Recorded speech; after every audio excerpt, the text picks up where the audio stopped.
أبا عبد الله يا أبا عبد الله. تمام تعریف اللہ کے لیے ہے، درود و سلام محمد و آل محمد کے لیے۔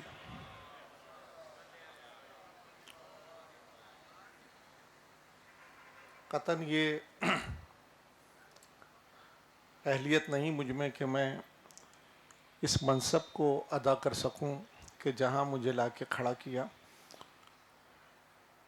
لیکن ایک فریضے کو ادا کرنے کی کوشش کرتا ہوں کہ میں نے اسی شہر میں آنکھ کھولی اور اسی شہر میں اب عمر کی آخری حدوں میں قدم رکھ چکا ہوں۔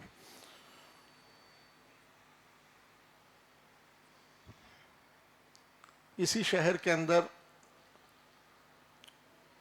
ازائی دنیا کو منظم کرنے کے لیے تنظیم عزاداری وجود میں آئی۔ احتشام علی بیگ صاحب نے اس کا دستور لکھا، میں نے اسے حرفاً حرفاً پڑھا۔ شاید کہ اس تنظیم سے وابستہ حضرات نے اسے حرفاً حرفاً نہیں پڑھا۔ اگر حرفاً حرفاً پڑھ لیتے اس دستور کو تو آج صورتحال دوسری ہوتی، لیکن اسی تنظیم عزاداری سے ایک اور پھول کھلا تنظیم عزاداری کی صورت میں، اور آج مجھے یہ کہتے ہوئے، دستور تو میں نے ابھی تک نہیں دیکھا نہ پڑھا، لیکن یہ کہتے ہوئے میں عار محسوس نہیں کرتا کہ تنظیم عزاداری نے ادبی فورم کو قائم کر اس بات کا عملی ثبوت دیا کہ جب تک زندگی دائرۂ ادب میں سیر نہ کرے وہ دائرۂ دین میں قدم نہیں رکھ سکتی۔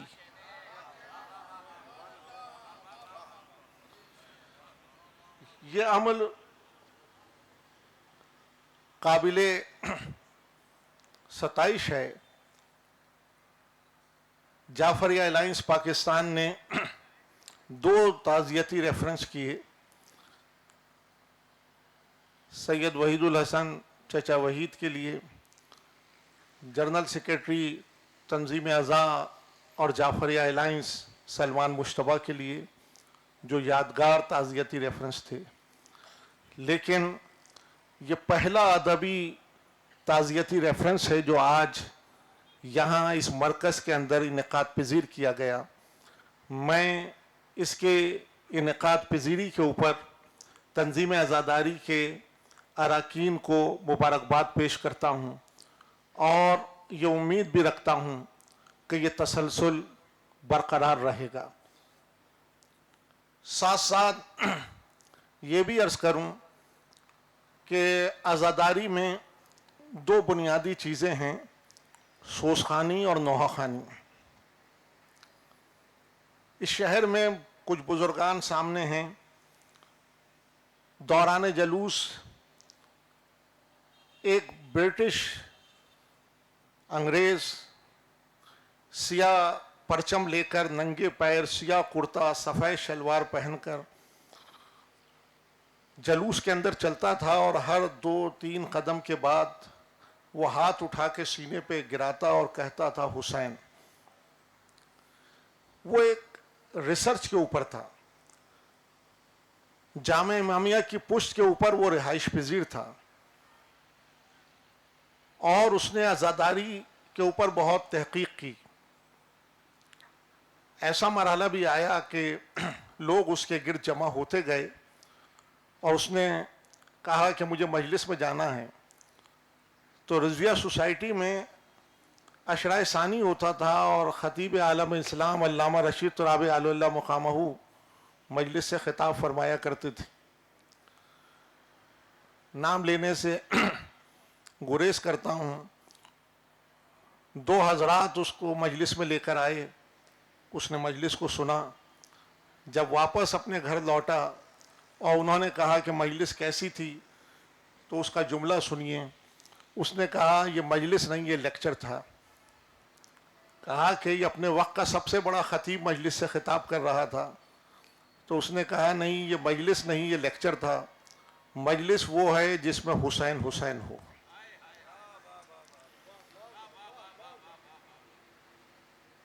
تو یہ بات اس نے اس وقت کہی تھی، اور آج میں کہتا ہوں کہ جن چیزوں کو ہم نے ضمنی سمجھ لیا عزاداری کے عناصر میں، وہ بنیاد ہیں.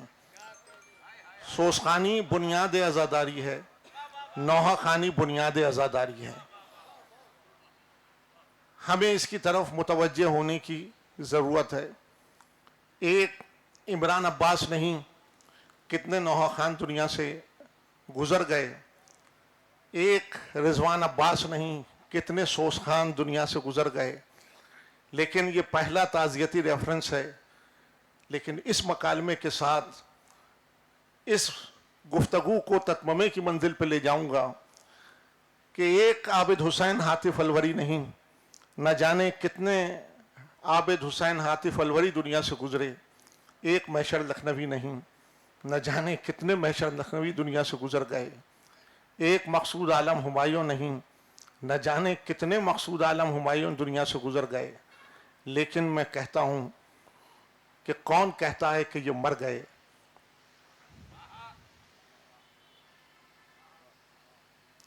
جس نے غم حسین میں زندگی کو جذب کر لیا، اس کے لیے موت ہے ہی نہیں، زندگی ہی زندگی ہے.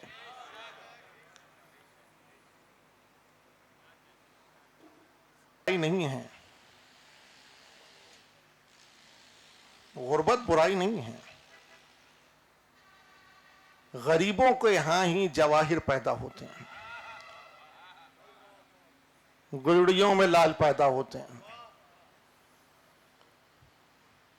جب شہنشاہ نقوی صاحب قبلہ اپنی تحریر سنا رہے تھے، نہیں معلوم آپ کہاں تھے، لیکن میں تو کھو گیا کئی دائروں کے اندر، اور کئی مشاہدات کے مناظر میرے سامنے تھے. قوم غربت کو بیماری نہ سمجھے، قوم غربت کو بیماری نہ سمجھے. امیری میں سرداری نہیں ملتی، غربت میں سرداری ملتی ہے.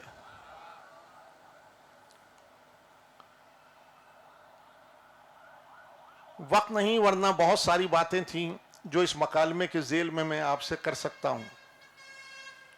لیکن اتنا ضرور عرض کروں گا کہ تاریخ کو صحیح خطوط کے اوپر محفوظ ہونا چاہیے. بر صغیر میں مختلف خطوں سے آئے ہوئے حضرات نے اپنے اپنے ساتھ اگر کوئی خزانہ لائے تو وہ خزانہ جو قیمتی خزانہ تھا وہ اپنی ازائی تہذیب ساتھ لائے، اپنا ازاخانہ ساتھ لائے.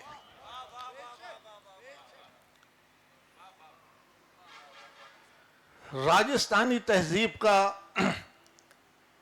امین کہتا ہوں میں جناب حاطف الوری صاحب کو کہ وہ راجستانی تہذیب کے امین تھے، علمبردار تھے.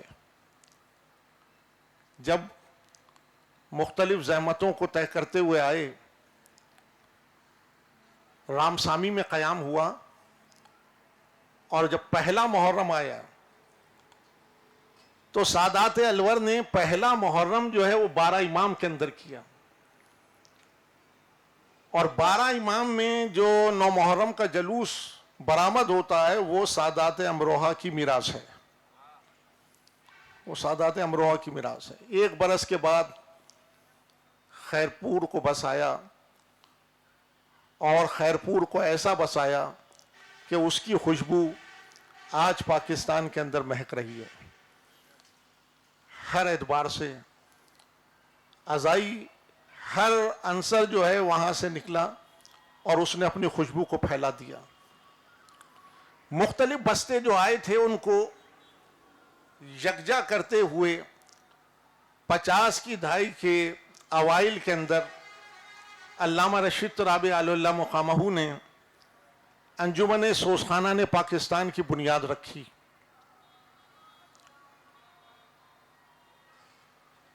مزاج زمین سے بنتا ہے، زبان زمین سے بنتی ہے. جس کی زبان نہیں اس کے مزاج کا بھی پتہ نہیں.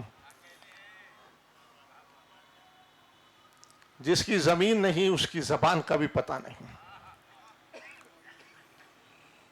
مختلف بستوں کو یکجا کرنے کے لیے انجمن سوزخانہ نے پاکستان کی بنیاد رکھی اور کئی برس تک یہ مجلس حسینیہ ایرانیان میں ہوتی. جب رضاخانہ زہرا کا وجود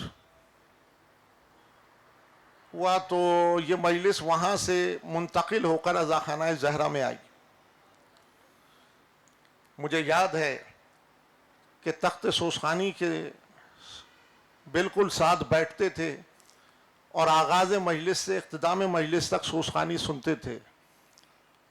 اور وہاں کی مجلس جب ختم ہوتی تھی تو اربعین کی شب اربعین یعنی مغرب سے پہلے کی ایک مجلس تھی کلیٹن روڈ کے اوپر، وہ خطاب کرتے تھے، وہاں سے جلوس برآمد ہوتا تھا جو آج بھی ہوتا ہے. لیکن آغاز مجلس سے اختتام مجلس تک وہ تخت سوزخانی کے ساتھ بیٹھتے تھے. مرتضیٰ کاظمی صاحب تشریف فرما ہیں، رومال میں 5 موتی چور کے لڈو اور 5 روپیہ خود کھڑے ہو کے سوزخان کو ہدیہ پیش کرتے تھے، نظر پیش کرتے تھے. لیکن انجمن سوزخانی کی جو صورتحال اس برس میں نے دیکھی وہ میرے دل کے اوپر ایک صدمہ عظیم ہے کہ کم از کم سوزخاں حضرات تو آغاز مجلس سے اختتام مجلس تک بیٹھیں اور علماء ان کی سرپرستی فرمائیں. لیکن مختصر کرتا ہوں کہ 95 کے بعد 90 کی دہائی میں پروفیسر سید سبط جعفر زیدی صاحب، ان کی زندگی میں ان کے سامنے میں نے یہ مکالمہ کیا. ان کی شہادت کے بعد میں نے آرٹس کونسل میں یہ مکالمہ کیا کہ انہوں نے ادارہ بنایا جب تک دنیا میں عزاخانوں میں یہ بستہ کھلے گا سبط جعفر کا چہرہ نکھر کر سامنے آئے گا. لیکن ہر شاگرد نے استاد معشوق علی خان کے کیسٹ کو گلے میں رکھا.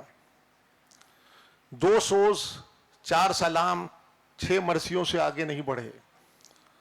لیکن میں نے پہلے بھی کہا اور آج بھی کہتا ہوں کہ امتیاز عباس اور رضوان عباس نے نئی بندشوں کے ساتھ اس سفر کو آگے بڑھایا. مضافات نہیں کہتا، میں اسے عزاداری کا دل کہتا ہوں. جعفر طیار جہاں انہوں نے ادارہ ترویج سوزخانی کو جلا دی اور نئی بندشوں اور نئی طرزوں کے ساتھ اس ادارے کو آگے بڑھایا.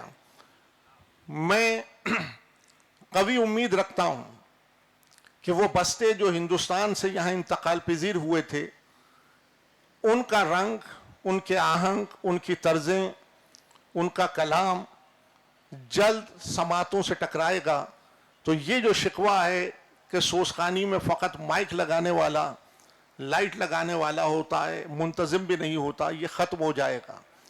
اس لیے کہ جب ہم کام کریں گے اور پوری قوت کے ساتھ کام کریں گے تو یقیناً یہی معاشرہ جو ہے جو تنزلی کی طرف چلا گیا یہ یقیناً تنزل سے نکلے گا. اس کا سفر قوس نزول کی طرف ہے، قوس صعود کی جانب ہو جائے گا. مایوسی کفر ہے، مایوس نہیں ہوں، لیکن آنے والے نوجوانوں سے امید کرتا ہوں کہ جو حضرات اس وقت درمیان میں آپ کے موجود ہیں ان سے استفادہ کریں، ان سے رہنمائی حاصل کریں.